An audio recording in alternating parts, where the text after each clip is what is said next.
In Manifold Garden, there is no right way up, but there is a right way forward.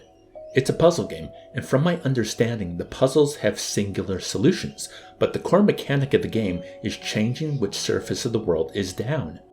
Which surface of the world gravity works on, and then using that ability to place blocks on switches to open up the pathway to the next part of the world. There is a right way forward, but it's far from a straight one. If anything can be down, then what happens when you jump off a ledge into the abyss? Down stays down, but where you were comes around again. The void is a loop. Chasms are crossed by leaping off one end and plummeting until you fall enough in a forward direction to eventually land on the other side. Not everything behaves this way. I started running down an infinite staircase on the outside of a building, thinking I'd find myself back where I started eventually, but it just kept going. I had to jump into the void and reset the structure in order to continue. Who knows how many other peculiar rules about the way this world works await.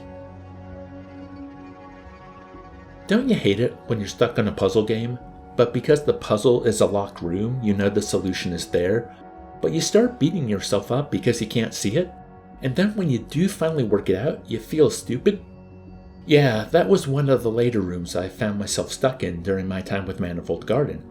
I don't know if it's just I forgot what I could do as a player, or if the game didn't do an adequate job of explaining the possibilities before that room occurred, but it ate up the majority of my time.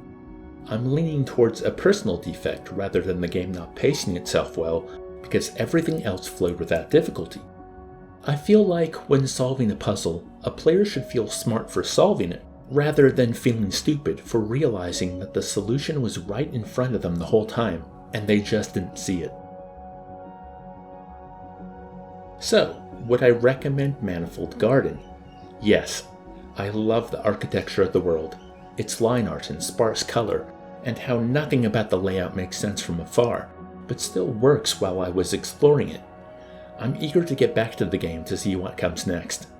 I think if you like puzzle games and are on board with navigating spaces that don't behave like you expect them to, the wonders of this garden will manifold themselves out in front of you.